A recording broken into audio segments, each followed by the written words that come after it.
محترم دوستو، السلام علیکم ورحمۃ اللہ وبرکاتہ۔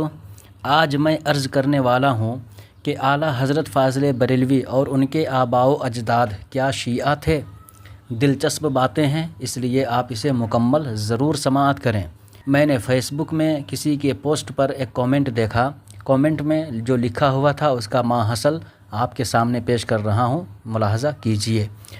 اعلیٰ حضرت امام احمد رضا سنی نہیں تھے اور نہ ان کے آباء و اجداد سنی تھے، کیونکہ ان کے باپ داداؤں کا نام ہے نقی علی، رضا علی، کاظم علی اور یہ شیعوں کے نام ہیں، لہٰذا کامنٹ کرنے والے کے اعتبار سے اعلیٰ حضرت فاضل بریلوی کا گھرانہ سنی نہیں بلکہ شیعہ تھا۔ دھیان میں رہے کہ یہ وہابیوں کا کامنٹ ہے، لیکن میں جواباً عرض کرنا چاہوں گا کہ محض نام رکھنا غیر مسلک یعنی شیعہ ہونے کی دلیل نہیں ہے، بلکہ ہمیں اپنے بزرگوں کی نسبت پر نام رکھنا ہمارا اسلام سکھاتا ہے، ہمارا مذہب سکھاتا ہے، اور اگر بزرگوں کے نام پر نام رکھا جائے تو فیوز و برکات کی بھی امید ہے۔ لہٰذا نام دیکھ کر یہ فیصلہ کرنا کہ نقی علی نام ہے لہٰذا وہ شیعہ تھے، بالکل غلط ہے اور حقیقت سے اس کا کچھ علاقہ نہیں ہے۔ اس سے ثابت ہوا کہ ہمارے اکابر اہل سنت یا خاص کر کے اعلیٰ حضرت فاضل بریلوی کے آباء و اجداد شیعہ نہیں تھے، بلکہ اہل سنت و جماعت کے علمبردار تھے۔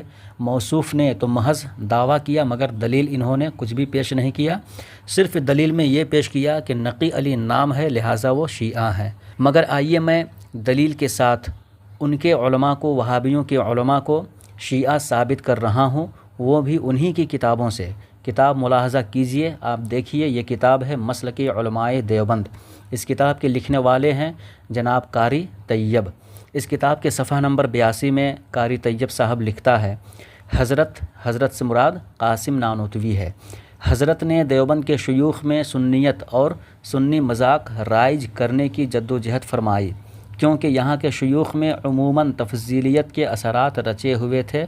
غور کیجئے گا، یہاں کے یعنی دیوبند کے شیوخ میں عموماً تفضیلیت کے اثرات رچے ہوئے تھے، گو وہ شیعہ نہ تھے مگر ناموں اور کاموں میں شیعیت کے آثار سے کافی متاثر تھے۔ جناب والا غور کیجئے، یہاں قاری طیب جو دیوبندیوں کے پیشوا ہیں، انہوں نے صاف لکھا کہ دیوبند کے شیوخ میں تفضیلیت کے اثرات رچے ہوئے تھے۔ کیوں جناب؟ یہ تو اپنے گھر کی بات تھی، اس لیے ڈائریکٹ شیعہ تو نہیں کہہ سکے۔ ہاں، اگر یہ سنیوں کا معاملہ ہوتا تو ضرور ڈائریکٹ کہہ دیتے، اس لیے دبی زبان میں انہوں نے گو وہ شیعہ نہ تھے کہہ کر کے اپنا دامن بچا لیا۔ تو دیوبندیوں، وہابیوں، بتاؤ اصل میں شیعہ کون ہوا؟ علماء اہل سنت یا علماء دیوبند؟